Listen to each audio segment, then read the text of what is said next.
This is the traffic on US 69, just south of Pittsburg, Kansas.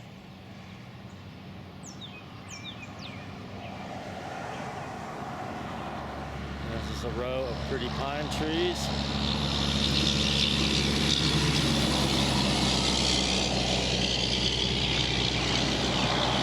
And there's a geocache right over here by the stop sign.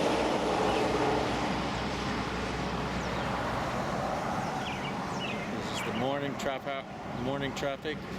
This is a bypass. Well, actually, yeah, this is sort of a bypass around town.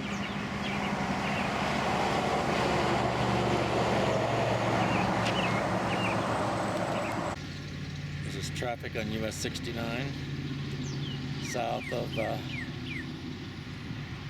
Pittsburg.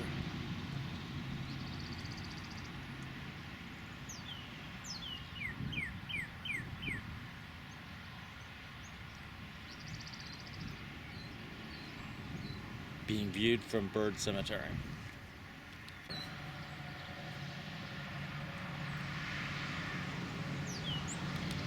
South of the cemetery.